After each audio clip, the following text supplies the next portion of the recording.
La juridiction nationale de lutte contre la criminalité organisée a ouvert une enquête judiciaire contre Binance. Alors qu'est-ce que ça implique? On en parle dans un instant. Le Crypto Daily. Mon nom est Benjamin Cohen. Et vous êtes bien sur le Crypto Daily. Le podcast qui traite de l'actualité crypto, NFT et métaverse. Dans vos oreilles, chaque jour, du lundi au vendredi. Salut, c'est Thomas du Crypto Daily, j'espère que vous allez bien, et c'est donc notre actualité principale aujourd'hui. On parlera aussi du partenariat entre X et Visa, et de la condamnation de KuCoin aux États-Unis. Mais avant tout ça, et comme d'habitude, le coin du marché. Here comes the money. Here we go. Le marché est en dents de scie en ce milieu de semaine. Le Bitcoin baisse légèrement de 0,6% pour un prix de 102 172 $. Ethereum perd 2% et se situe à un prix de 3 110 $. Le XRP et le Sol perdent respectivement 2,7% et 3,4%. Le BNB baisse de 0,8%. Le Doge chute de 2,1% et l'ADA de 3,1%. Enfin, le Tron perd 3%. Binance visé par une enquête en France. Binance se retrouve une nouvelle fois dans le viseur des autorités françaises. La juridiction nationale de lutte contre la criminalité organisée a officiellement ouvert une information judiciaire contre l'exchange le 28 janvier 2025. La plateforme est soupçonnée de blanchiment aggravé, notamment en lien avec le trafic de stupéfiants, mais aussi de blanchiment, de fraude fiscale et d'exercice illégal de la profession de prestataire de services sur actifs numériques. Selon les éléments de l'enquête, les faits reprochés se seraient déroulés entre 2019 et 2024 sur le territoire français et dans plusieurs pays de l'Union européenne. Parmi les principales accusations, les autorités reprochent à Binance de ne pas avoir respecté ses obligations en matière de lutte contre le blanchiment d'argent et le financement du terrorisme. Un autre volet de l'enquête concerne l'usage massif de la publicité mensongère sur les réseaux sociaux. Binance aurait collaboré avec des influenceurs pour promouvoir ses services sans respecter les exigences réglementaires.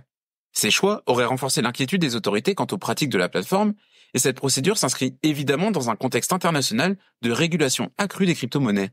Il faut dire que dans le monde entier, les gouvernements cherchent à encadrer l'utilisation des cryptos face à la montée des risques de fraude et de financement illégaux. Notons tout de même qu'aucune mise en examen ni poursuite formelle n'a encore été engagée contre Binance. La situation rappelle d'ailleurs les perquisitions menées en juin 2023 au siège français de Binance. De son côté, la plateforme rejette catégoriquement ces accusations et s'indigne de l'évolution de l'affaire. Un porte-parole de Binance a même déclaré que l'entreprise contesterait vigoureusement toute accusation portée contre elle et regrette également que le parquet parisien ait décidé d'approfondir cette enquête. Je cite. Binance est profondément déçu d'apprendre que la Junalco, une division parisienne du parquet français, a pris la décision de renvoyer cette affaire qui date de plusieurs années à la justice française pour une enquête plus approfondie. Notons que la procédure peut prendre jusqu'à 18 mois, selon s'il s'agit d'une affaire délictuelle ou criminelle. Nous pourrions donc avoir à patienter encore un moment avant de connaître la suite des événements. Affaire à suivre. Si tu aimes le Daily, une note et un commentaire nous aident énormément. Aussi, si tu ne veux rien rater de l'actualité, abonne-toi. Elon Musk et Visa s'associent. Elon Musk continue de faire évoluer X avec une ambition claire, en faire une super app à l'image de WeChat, le géant chinois des services intégrés. Cette fois, c'est en partenariat avec Visa, le leader mondial des paiements, que le milliardaire a franchi une nouvelle étape, celle vers la création d'un écosystème financier complet au sein de la plateforme. Et si on se rappelle de ses déclarations récentes, c'est une ambition qu'il n'a jamais dissimulée. Donc en ce sens, Linda Yassarino, la directrice générale de X, a fait une annonce importante. Mardi prochain, le lancement de X-Money aura lieu. Il s'agit d'un portefeuille numérique permettant des transferts d'argent et des paiements peer-to-peer avec Visa comme premier partenaire. Concrètement, X-Money permettra aux utilisateurs de relier leur portefeuille numérique à leur compte bancaire traditionnel.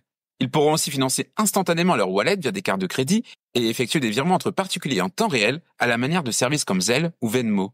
Cette initiative s'inscrit donc dans la vision plus large de Elon Musk qui souhaite transformer X en une plateforme tout en un. L'idée, intégrer messagerie, réseaux sociaux et désormais services financiers. Pour y parvenir, X a dû naviguer dans un paysage réglementaire relativement complexe, l'obligeant à obtenir des licences de services financiers dans 41 États américains et à s'enregistrer auprès de la FinCEN. L'un des premiers cas d'utilisation concret peut être trouvé du côté des créateurs de contenu. Avec X-Money, ces derniers pourront recevoir des paiements directement sans passer par des intermédiaires externes. Ce lancement pourrait également ouvrir la voie à des fonctionnalités plus avancées, comme la gestion de crypto-monnaies. Elon Musk, considéré comme proche de l'univers crypto via son intérêt pour le Dogecoin, n'a d'ailleurs jamais caché son intérêt pour les actifs numériques. Notons qu'en 2021, Twitter avait déjà introduit une fonctionnalité de pourboire en Bitcoin sous la direction de Jack Dorsey, en partenariat avec Strike et grâce au Lightning Network. Alors, la super application rêvée par le milliardaire américain sera-t-elle bientôt une réalité? Et surtout, intégrera-t-elle des cryptos? Réponse dans les prochains mois ou les prochaines années. Merci d'écouter le Crypto Daily. KuCoin condamné aux États-Unis. En mars 2024, la justice américaine a pointé du doigt la plateforme d'échange de crypto-monnaies KuCoin. Elle accusait cette dernière d'avoir omis de collecter les informations relatives aux procédures de KYC pour les utilisateurs américains. KuCoin et ses deux fondateurs avaient été accusés d'avoir permis le blanchiment de plus de 9 milliards de dollars, rien que ça.